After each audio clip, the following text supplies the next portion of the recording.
So yes, the new Riot MMO details. Cannon, major Lost Ark content creator, did an interview with Greg Street. Ghostcrawler used to work on WoW. He's one of the main guys running the Riot MMO. Right. I do want to talk to you about monetization, but before I ask that question, what do you think separates games like WoW and Final Fantasy 14 from the others that just don't make it? Like, what is it about them?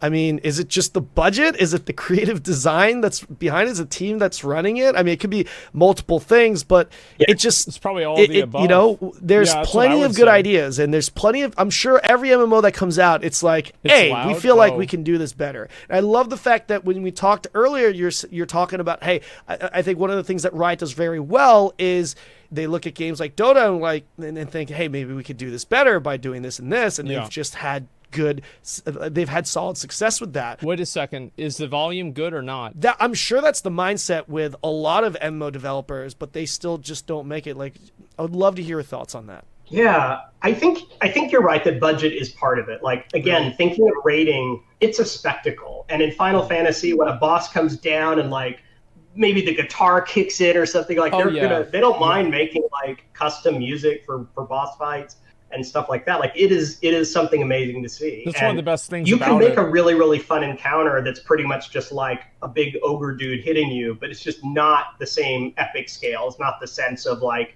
this is something. But yeah, budget's part of it. I also think the bigger games, and maybe the ones with the bigger budget, are just better at serving a broader audience. So say you make an MMO and you're like, hey, this MMO is PvP only, because we think we can just make a better game if it's PvP. Yeah. Well, you could probably guess there are going to be players that are like, well, I'm out. That's not me. Final Fantasy has a great like crafting game. It has a great social game. I think that's a really good point, because whenever you look at Lost Ark, you can't really play the game as anything more than a PvP or PvE player.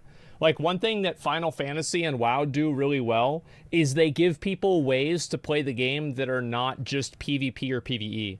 Like mount farming, etc. That kind of stuff is like super, super good with WoW, and I think with Final Fantasy, like being able to decorate houses, etc., is also really good. So like every single type of indie game that you create like that is like another audience of people that you can retain with your game. It lets you decorate your houses, so it serves players a lot of really different motivations. Right. I don't know if you can answer this, but do you feel comfortable with the budget that you have for the Riot MMO? I think you should. Oh, that's actually a really interesting question. I think I can answer it. One of the nice things about Riot is we're not going to run out of money, right? Fucking no shit, you're not going to run out of money. You're owned by Tencent. You've got Valorant and League of Legends skins you're selling every day. Yeah, what do you mean you're worried about the budget? They buy $1 billion to make the game. Yeah, what do you mean? Have a publisher that's like, hey, if you got to ship by Christmas or that's what happened to PUBG. Riot will cancel this game if the game isn't good enough. They're not going to cancel the game because it gets too expensive. Yeah. And those go hand in hand. We could make a very expensive bad game, and then I would get fired. Right. We could make a less expensive game that still really captures hearts and minds, but it's not. I think Riot also is in the stage of like its company where the company has a good reputation. So if Riot brings out a game, people will play the game because the company itself has a good reputation. It's kind of the same thing as like From Software, CG Project Red before Cyberpunk, but apparently they've improved that a lot. Question marks? Yeah. Does Riot have a good reputation? Absolutely, Riot has a great reputation. What the fuck are you talking about? Like that fucking Teamfight Tactics game is super popular. Valorant is like one of the biggest FPS games in the entire world. League of Legends is fucking massive. Millions of people play it. Yeah, they have, like, it's not even a question. Riot is basically what Blizzard was 15 years ago. A blank check, right? Like, I have to prove, and the team has to prove that whatever Riot is putting into it is worth it. Because, they could spend the money somewhere else. They could make a different game. Of course. They could double down on Valorant or something. So it's definitely not a blank check, but it's also not, like, we're not a startup where, oh, gosh, we're out of money. What are we going to do? I can always go back and ask for more. Whether or not I get more is going to depend a lot on what they think how does the game look? What do playtesters say? How are we doing, about hitting our milestones? So that is how, exactly. In the very simplest sense. You have to keep in mind, like, another example of a reputation to hold is whenever Square Enix invested, like, a bunch of money into doing, like, the Realm Reborn for Final Fantasy XIV.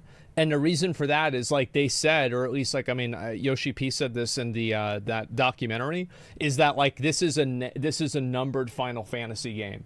Like, we can't have this fail because every single one of these that we do has to be at least this level of quality. So, yeah, I think there's a lot of comparisons with this you can make. So you can think of it as, you get some money. If you spend it well, they're going to give you more. If you don't spend it well, you probably don't. Yeah, and in our case, rather than shipping the bad game, it would just get shit canned.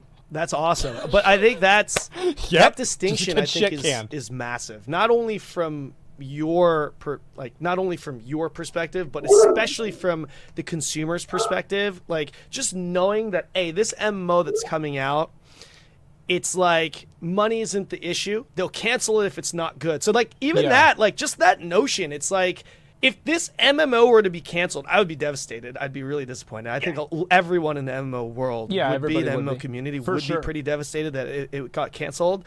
But at the same token, I think it would bring another level of respect and be like, hey, man, at the end of the day, it wasn't a money thing. It just wasn't good enough. They just maybe they'll revisit it later. Like, that's kind of what happened with Project Titan with it turning into Overwatch. Is that they canceled the project. They also canceled StarCraft Ghost. It was like an FPS game. It was like set in the StarCraft universe, and it was like set to come out. Like, I think at one point or another, it actually had a release date. Blizzard had a release date for it, and it just didn't happen. So, like, I think Ghostcrawler was around because, he used to work for Blizzard before Riot, and I think he was around for both of those.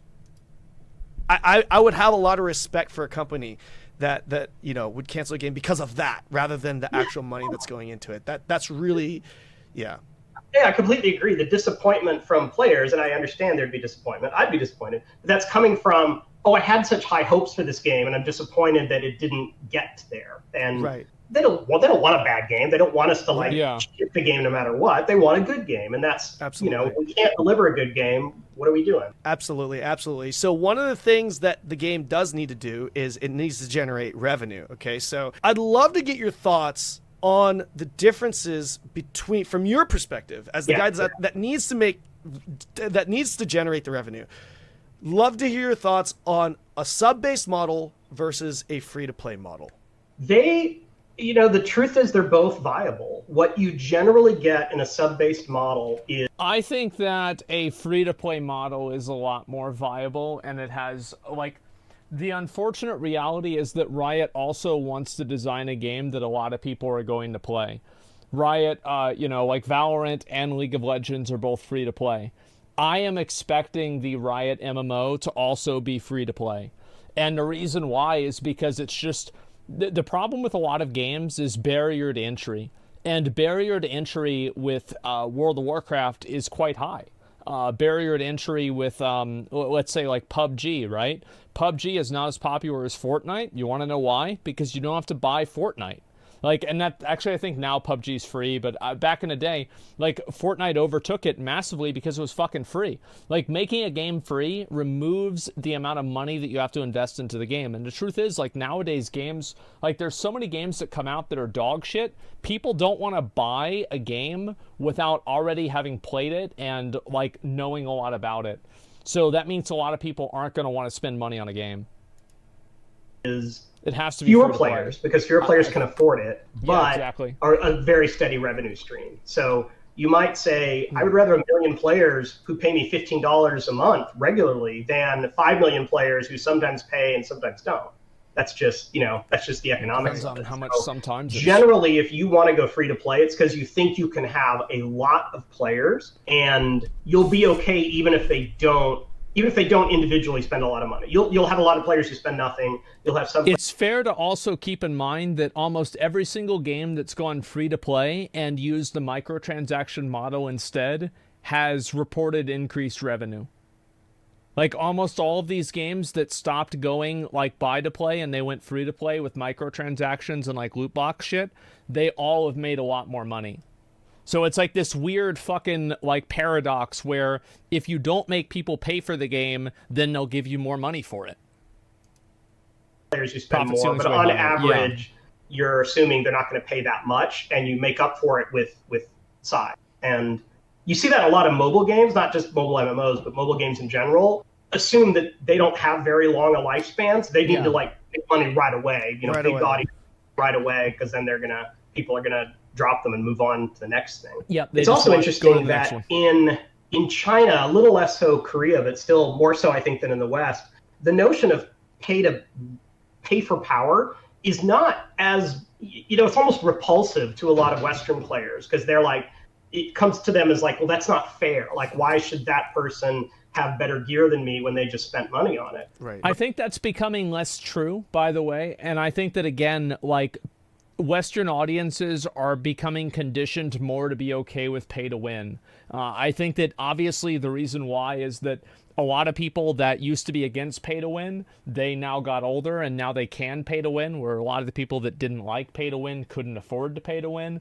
And also you have another audience of people that are younger who were grown up and, you know, they've grown up and they played mobile games that were pay to win. So pay to win doesn't seem like it's this weird perversion of the game. It's just how things always were. So you're kind of burning the candle at both ends of people that are not accepting a pay to win. And I think the success of games like, you know, you look at like Lost Ark, for example, that's been very successful. WoW having the WoW token, I think that's a good example. How many of these mobile games are super popular? I think it's very indicative that people are becoming much more accepting of pay to win here in the West. There are some people that are saying no, but to the people that are saying no, are you telling me that I'm wrong, or are you telling me that you wish it wasn't true? Because I think that you cannot make an argument that it's not true. But I think you can make an argument that you wish it wasn't true, because I'm right there with you. You're wrong. The data, yeah, I mean, the data, like, I'm sorry, but the data just proves me right. Like, you can look at how many of these popular games were pay to win 10 years ago, 5 years ago.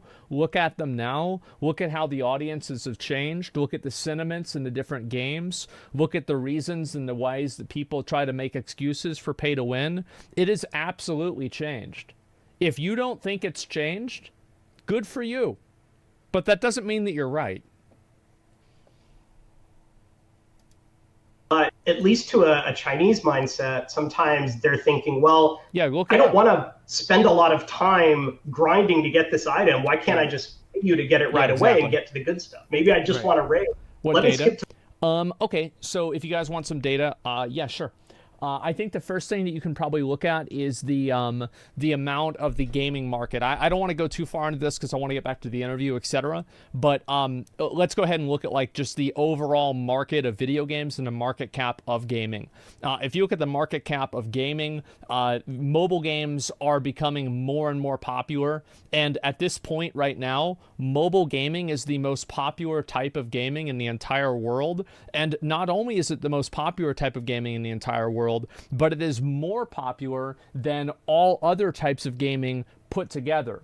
And then also, if you go back and you look at a number of the different games that have come out recently, you look at something like Genshin Impact, you look at something like Lost Ark, you look at something like, Tower of Fantasy.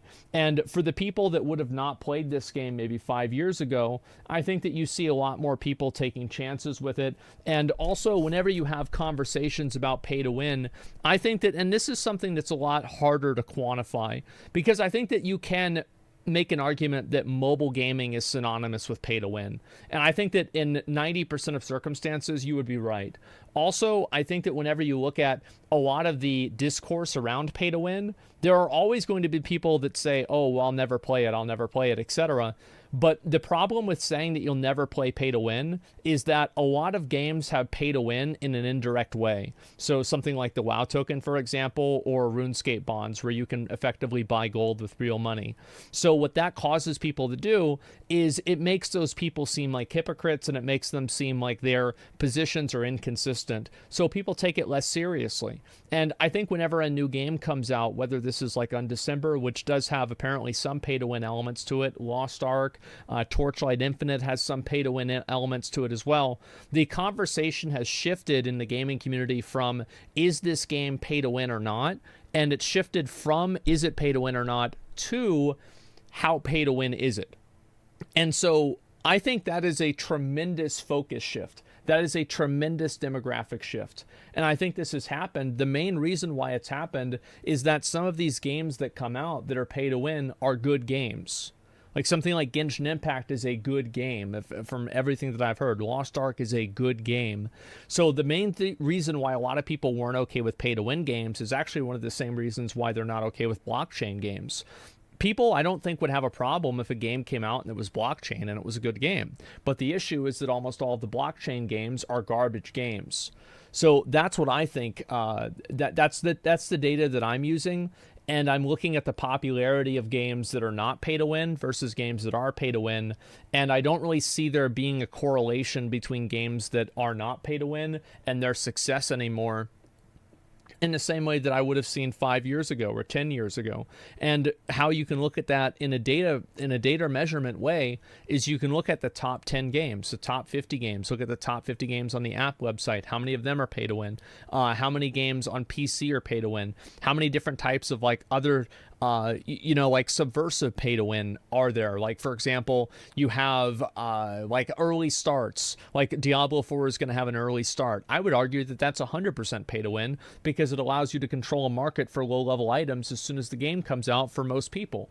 But for a lot of other people, they don't think that it's pay to win. So what happens is that the idea of what's pay to win becomes more and more muddied, and because nobody has like an effective way of understanding it, because most people don't play video games for a living, so they don't really care, the word is watered down to the extent that it doesn't mean anything for the average person anymore, because there are so many ways for things to become pay to win that it's so amorphous that nobody can say that it's good or bad anymore.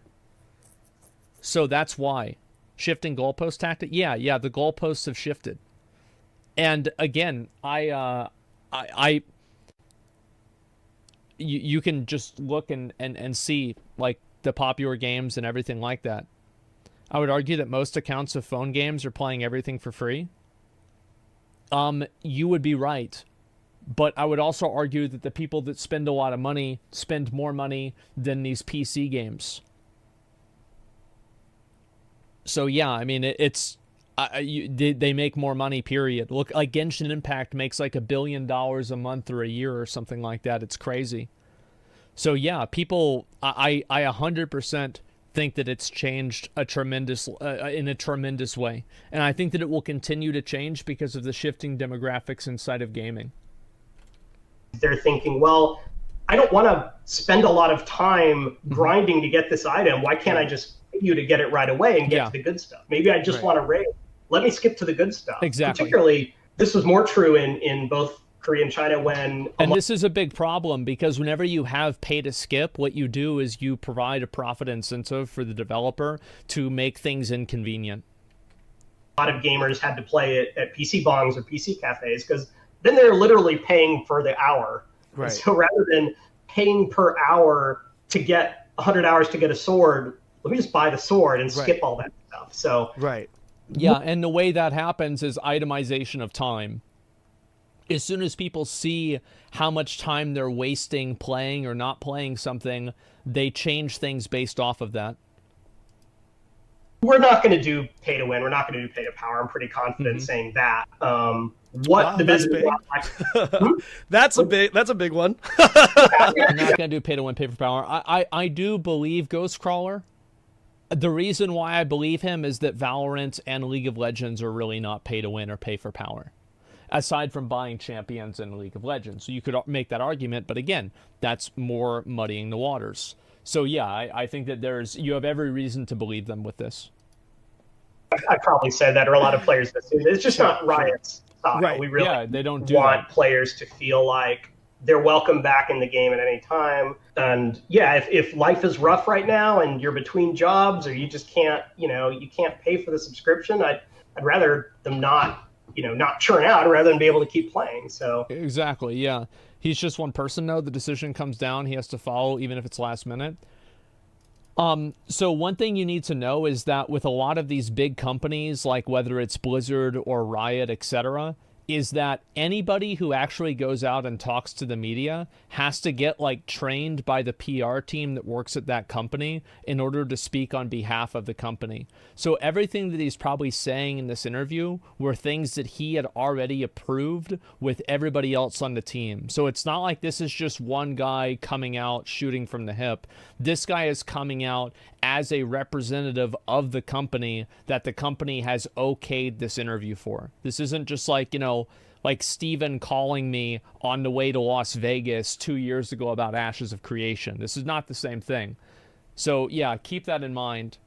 So OTK does it too, right? Well, we're not that big. We don't make big, you know, we're not Riot or Blizzard, right? I mean, of course.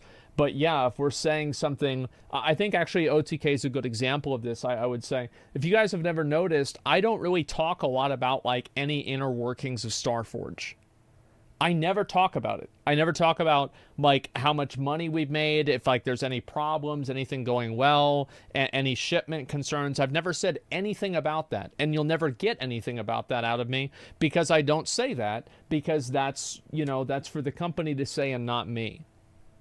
So you did say it was going very well. Yes, I have said it was going very well. It would be very evident that it's going very well considering the fact that everything that we had is sold out. So yes, absolutely. So I think that yes, and the reason for that is that, you know, we had a conversation about this and we decided, like, listen, like, we're not going to go out and, you know, we don't want to have everybody else going out and making their own personal statements for things, you know, because then it can be confusing and it makes us look disconnected as a company. So if we're doing that with as small of a company as Starforge that we have, you can imagine that Riot is doing this. Riot has people that work at the company, and the only thing that they do, their entire job, is just managing PR. So absolutely. Absolutely, he's not just shooting from the hip, speaking for himself. That's why Riot has traditionally... Somebody, I want to respond to one other comment. You're telling me Blizzard had a PR team that approved you guys don't have phones? No. And the reason why is because that guy he went off script. It was obvious that he went off script because Blizzard didn't expect everybody to boo at the thing, right? And that's why, by the way, the "don't you guys have phones" is the exact fucking reason why a lot of these companies don't want somebody to go up there and start talking about this stuff without having a script, because they're going to say something fucking stupid like that, and then for the next 4 years, Blizzard has to hear about it. Do you see kind of what I'm saying? Yeah, everybody remembers it. Because, like, yeah, you have somebody up there who is just, you know, this guy he's not a fucking politician. He's not a lawyer. He doesn't fucking know what he's saying. He's just like, he's getting booed by a bunch of people. He's like, well, what the fuck, right? And he's like, don't you guys have phones? And it's just like, it's a fair question, right, for him. He's like, I mean, he's not a PR specialist. So... yeah, it makes the company look very bad. And I think that it was clear that things went off script with that. Absolutely. We want large companies to be transparent with us, though.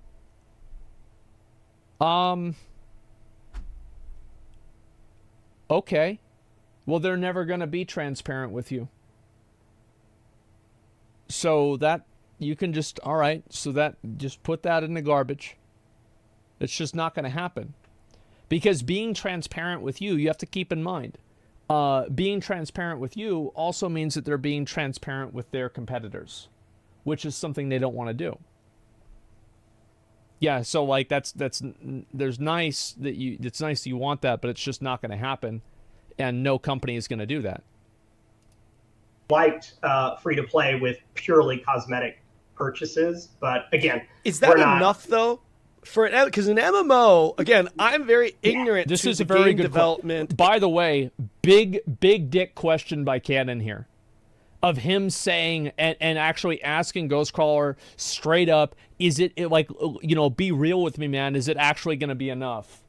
Yeah, this is a big dick question. And the budget side of things when it comes to MMO. But I would imagine that it's very expensive to maintain and run and create an MMORPG. Is it feasible? Is it's it probably feasible? the most expensive kind of game to make. Right? I would think so. Now, is how it do you do it? feasible The to have other thing close is like huge open world, Right. Horizon Zero Dawn, Assassin's Creed, Red Dead Redemption Yeah. style. Those are also very expensive, but an MMO They needs also have a everything. box It price. needs Right.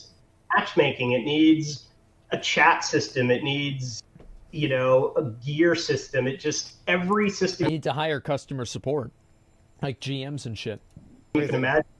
So yeah, they are very expensive to build, and if it's a super content-heavy game, they're also very expensive to run. absolutely. If it's a more PvP-based game or a more sandbox game, it's less expensive to run because players are providing a lot of the content. Right, absolutely.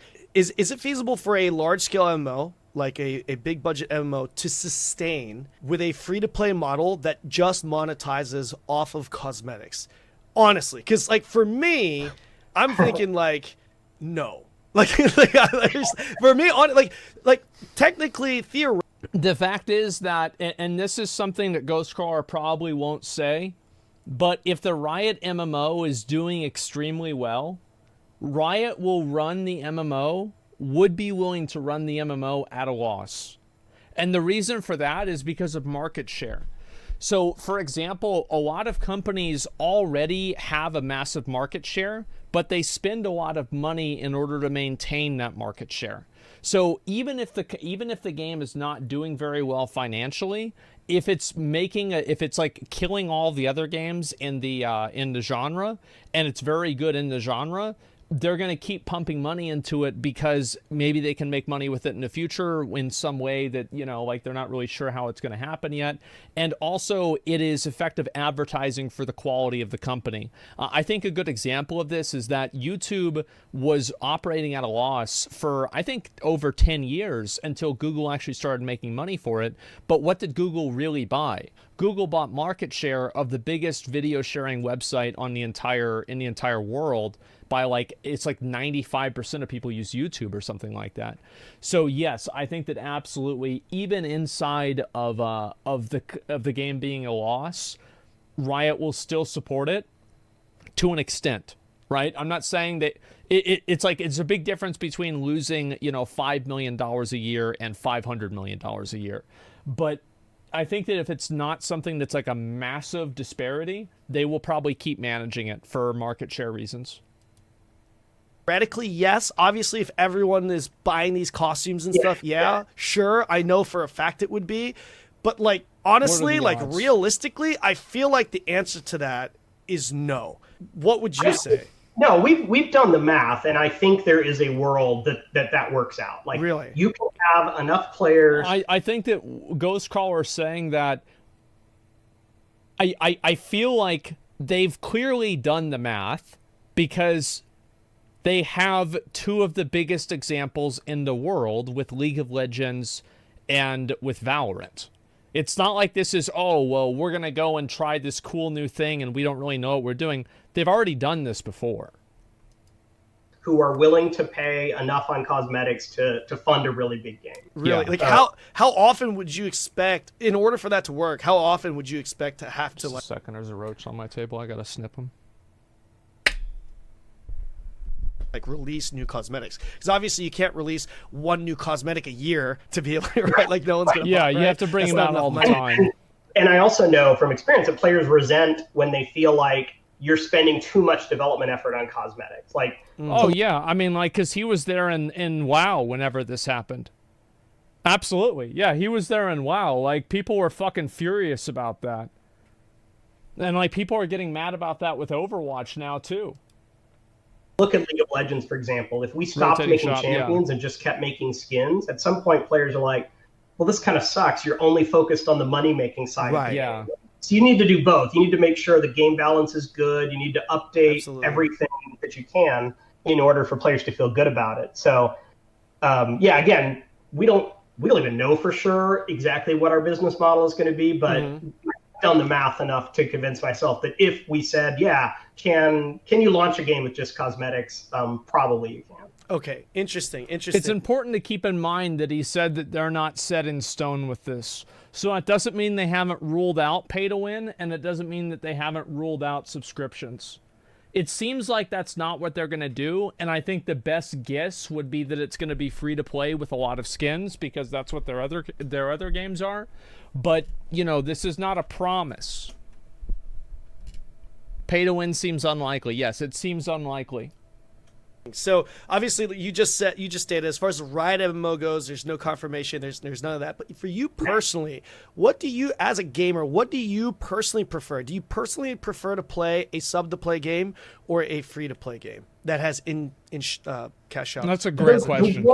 The one thing that bothers me about a sub is kind of the guilt of I'm paying for this game and I'm not playing it right now. Yeah, exactly. And so for a game like World of Warcraft, I came back and played the last expansion. And then when I stopped playing, I felt like, well, the right thing to do is to cancel my subscription. Right. But then if I want to jump in and play one night, well, am I going to start my subscription up again? Exactly. Like, this is just, again, sub-based games are dying because of this. The reality is that there is not it's kind of like the same problem that G4 ran into.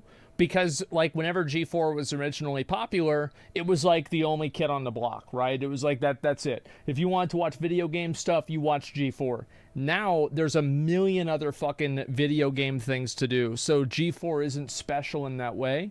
And I think this is the same factor that's happened with games, too. Is that back in the day, I think a lot of people would play, like, 1 or 2 games all of the time. And now I think that it's much more common to play a lot of different games. Like, there's a little more friction there to really fitting in how I play. Whereas, like, if I want to play Valorant, I'll just pick up Valorant. If I put Valorant down for 6 months and pick it up again, there's no barrier to entry. I'll do that. Now, yeah, there are battle passes and things like that nobody cares about that. But if you care about battle pass cosmetics and shit like that, you wouldn't have quit to begin with. But overall, I think that's the one flaw in the subscription model is, as a player, you feel like the right thing to do is to turn it on and off all the time. Yeah. Kind of a habit. Right. What do you think about the games that are free to play but have like a subscription option where you get bonus stuff like like extra Lost loot Ark drop percentage? Yeah, some games have this. So like Final Fantasy has this, obviously for lower levels. Final Fantasy is not really a super good example, but I think Lost Ark is probably the best example. OSRS has it. BDO has it. ESO has it. Yeah, see, I haven't played ESO the last time I played BDO was in like 2016, 2017 or something. So it was a really long time ago.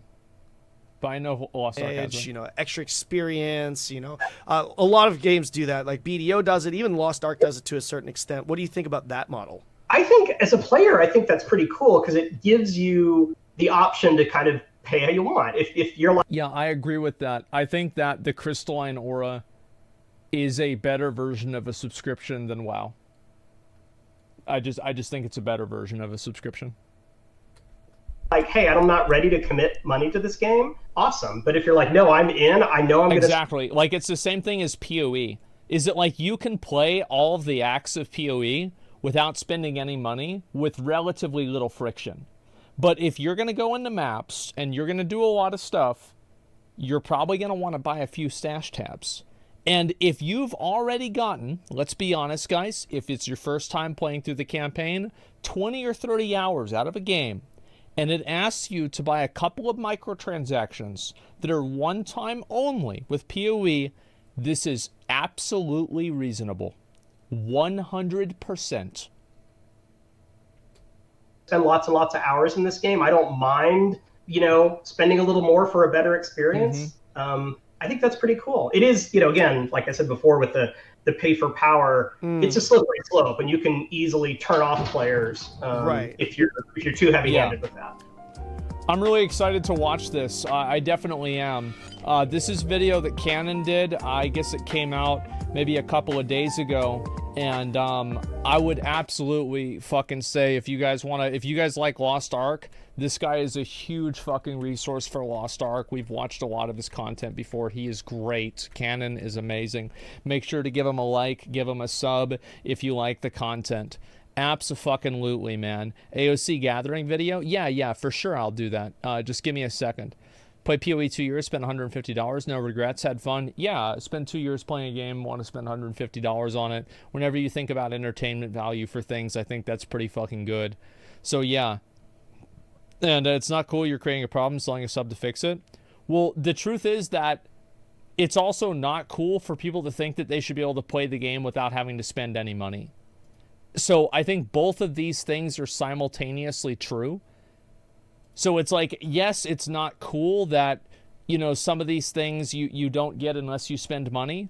But it's also like, I mean, this is a good business model. It's proven to work. A lot of people prefer this to the other business models.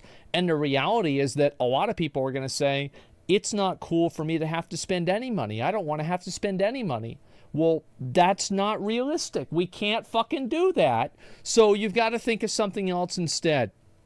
So that's the way I see it. The base game needs to be a good game. Yeah, I mean, I think that Lost Ark in that case is probably going to be okay.